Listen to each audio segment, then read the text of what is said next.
გილოცავთ 9 აპრილს, იმიტომ რომ 9 აპრილი ერთგვარი ნიშანსვეტია ჩვენი ქვეყნის უახლესი ისტორიის პერიოდში. საქართველოს ცხოვრება გაიყო 1999 წლის 9 აპრილამდე და 9 აპრილის შემდეგ.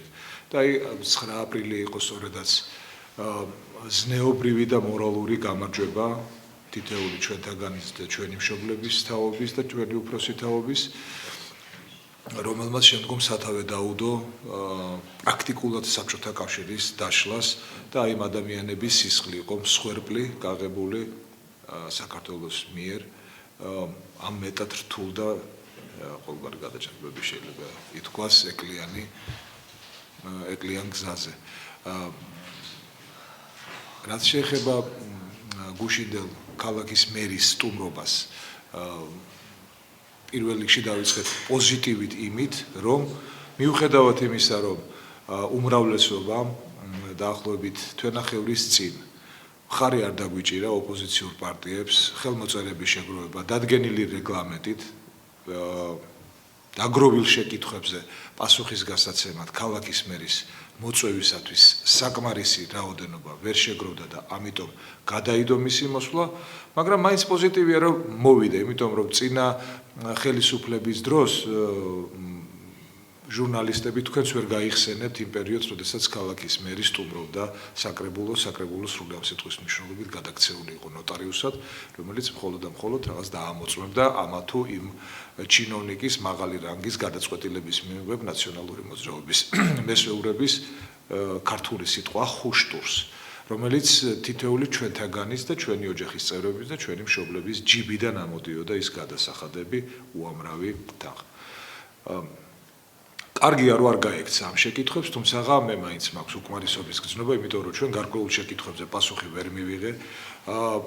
სკანდალურ დაჭერებთან დაკავშირებით პასუხი იმისა, რომ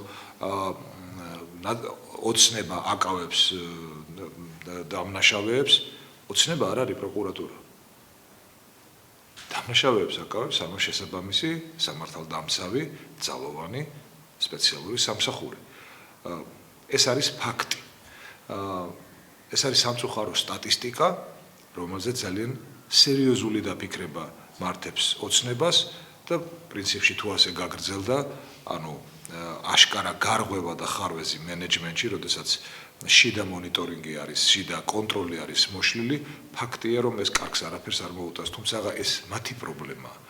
თავარია რომ ჩვენ რიგით მოქალაქეებს ჩვენი ცხოვრების დონეზე არა ისახოს და გავლენა არ მოახდინოს, მაგრამ სამწუხაროდ ბევრი გაუბედავი ნაბიჯი, ბევრი დაგვიანებული ნაბიჯი, ხომ? მაინც ჩვენს ცხოვრებაზე ახდენს გავლენას. განსაკუთრებით მტკივნეულია დაპირებული, ესეთი უხვად გაცემული არჩევნების დროს გაცემული დაპირებების შეუსრულებლობა. მაგალითად, ბევრი რო არ გაგვიგრძელდეს სიტყვა, ეს არის დაპირება საზოგადოებრივი ტრანსპორტის, ავტობუსების პარკის განახლების თაობაზე. თქვენ კარგად გახსოვთ ეს დაპირება. რას ვნახულობთ ჩვენს ბიუჯეტში ვნახულობთ, რომ არის 0 ლარი გათვალისწინებული ახალი ავტობუსების შესაძენად. ანუ ჩვენ მინიმუმ კიდევ ერთი წელიწადი მოგვიწევს მოძველებული ავტობუსებით, ვადაგასული ავტობუსებით, რომელიც ვერავითარ ტექნიკურ მოთხოვნებს და აღარ დაგიმალავთ არ ვერავითარ ესთეტიურ მოთხოვნებასაც კი ვერ აკმაყოფილებს. ეს არის ფაქტი.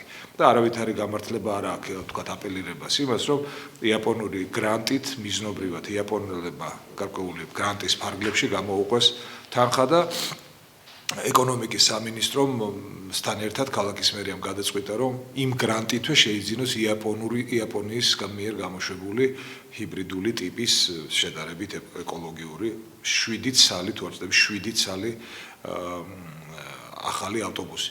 ეხლა ერთი მერცხალი გაზაფხულს ვერ მოიყვანს, მაგრამ დამერწმუნეთ 7 ავტობუსი ნამდვილად ვერ განაახლებს ქართულ თბილისის ავტობუსების პარკს. რაც შეეხება მეტროპოლიტენს, მე მინდა თქვენი ჟურნალისტების ყურადღება მივაპყრო იმას, რომ ხშირ შემთხვევაში სახელმწიფო ბრავირებს, მთავრობა ბრავირებს, რომ ის მზად არის, გახსნილია ტურისტებისათვის, რომ ტურისტული ქალაქია, 6 საათის მერე ერთი წუთით დაუშვით, რომ თქვენ ხართ ტურისტი და გინდათ შეძენა ბილეთის. თუ მეტრომანის ბილეთი არ გაქვთ, ესე უკაცრავად ბარათი არ გაქვთ, თქვენ ვერ შეიცეთ ბილეთს. ჩვენ ხო ხშირად ვამბობთ, რომ ვართ ევროპული, მივდივართ ევროპული ტიპის ქვეყნისაკენ, ქალაქებისაკენ, ასეთი ტიპის ქალაქი გვინდა. როგორ არის ამ დროს საზღვარგარეთ? საზღვარგარეთ არის ერთდღიანი ბილეთი, რომელიც ყველანაირ საზოგადოებრივ ტრანსპორტზე ჭრის მთელი დღის განმავლობაში. და არავითარი პლასტიკური ბარათი საჭირო არის. თუმცა ასეთი აბონემენტები იქაც არსებობს, მაგრამ ტურისტისათვის არავითარ პრობლემას არ წარმოადგენს ასეთი ბილეთის შეძენა.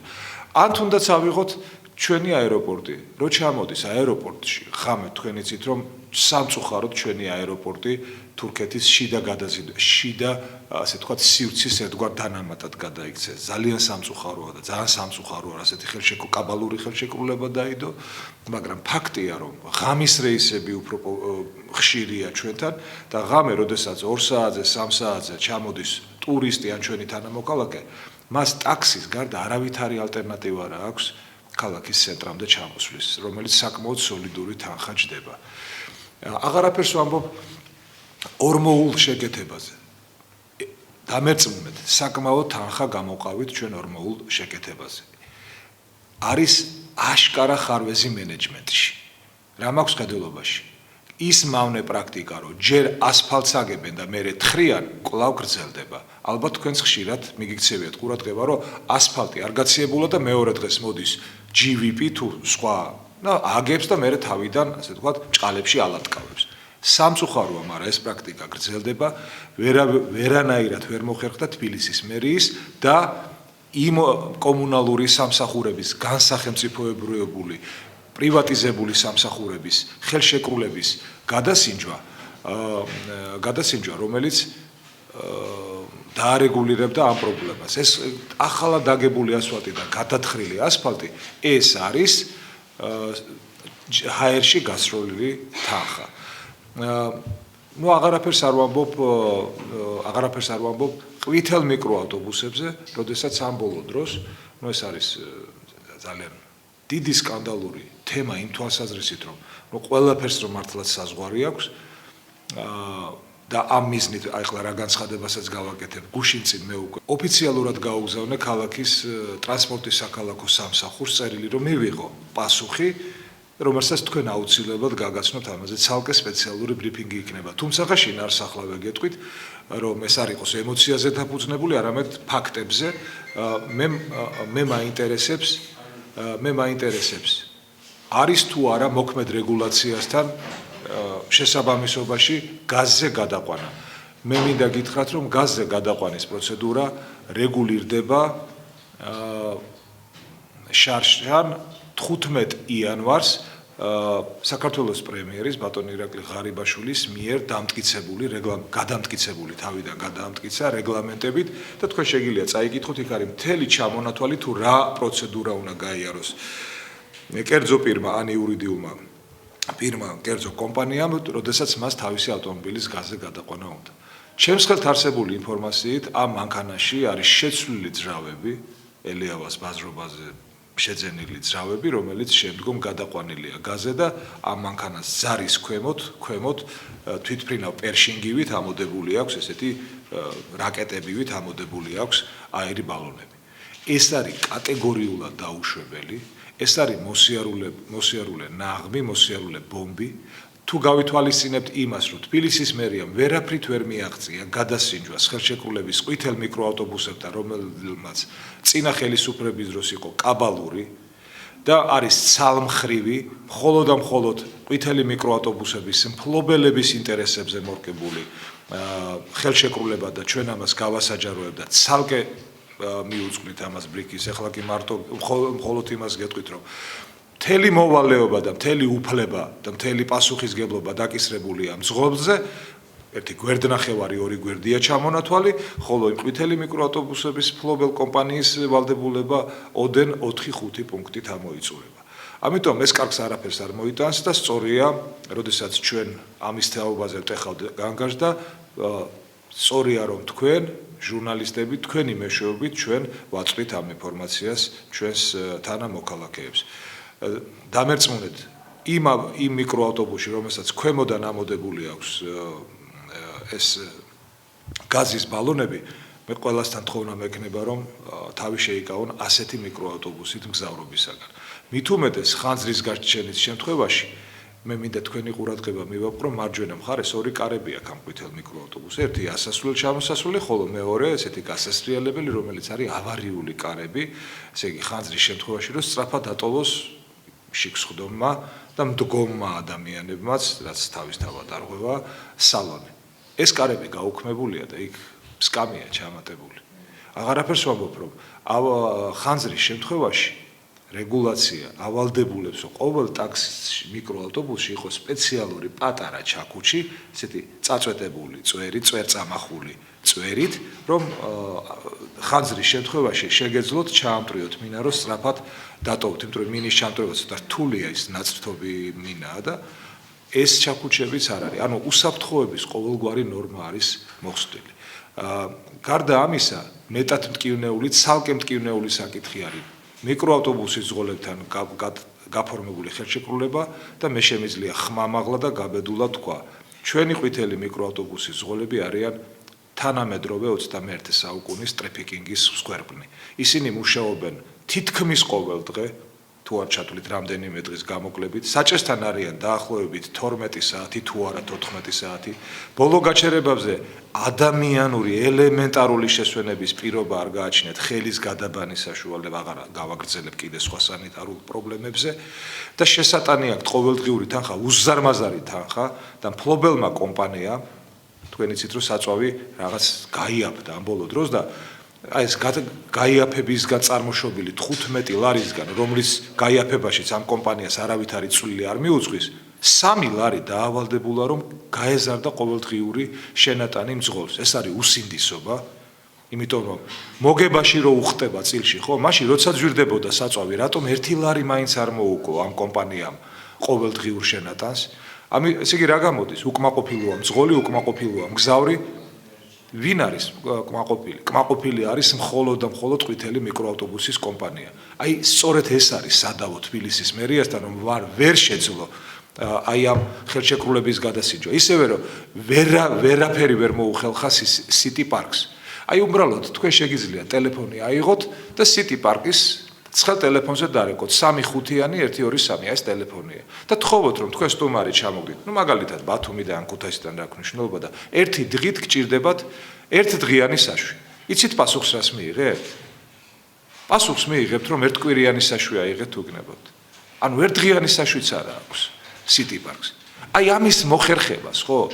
რა დიდი აუდიტორული კომპანიის მოწვევა ჭირდებოდა თბილისის მერიის მხრიდან, სადაც უზარმაზარი თანხაა გადაყრილი და ვერაფერიც ვერ დააკლო City Parks ამ აუდიტორულმა კომპანიამ. ეს კიდევ ერთხელ ხაზს უსვავს უუნარობას თბილისის მერიის, რომ ამ წესრიგი დაამყაროს ამ სფეროში. აღარაფერს ვამბობ იმაზე, რომ იყო დაპირება მრავალსართულიანი პარკირების საშენებას. ეს დაპირება და თანხა იყო ჩადებული წელს. ნუ ახლა აბათო კარგად ორი ასეთი მრავალსართულიანი პარკირება, ავტოპარკინგი უნდა აშენებული იყო, რომ რაღაც საპილოტე ვარიანტი, რაღაც საჩვენებელი მაინც გაჩენებ. ამოღებულია. ანუ კამრების შემოჭერა აი ასეთი ტიპის ინფრასტრუქტურული პროექტების ხარჯზე წარიმართა. ეხლა მე შემიძლია თქვენ შეკითხვებს უპასუხოთ, აი გუში მგონი გადაკერებულ მანქანაზე გინდოდათ გეკითხოთ. თუ რაცდა. აი ეს ხო ეგრეთ წოდებულ გადაკერებულ მანქანაზე. დიახ. მე უკვე მოვიძიე ტიუფ რეინალდის აი წარმომადგენელი ჰანს ულრიხ სანდერი, რომელთანაც მე აღდგომის შემდეგ მექნება კომუნიკაცია, მე როგორც ამ შემთხვევაში უკვე საავტომობილო ფედერაციის პრეზიდენტი და ექსპერტი, მექნება მასთან ჭიდრო კომუნიკაცია, მაგრამ მანამდე მე შემიძლია გითხრათ, რომ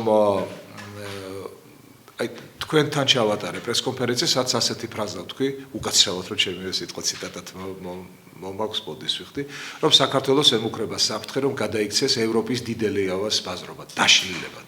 ეს ხორციელდება. საქართველო არის ევროპის ელეავას ბაზრობა. აი ეს არის და დიდი მანქანების სასაფლაოდ გადაიქცა ჩვენი ქვეყანა.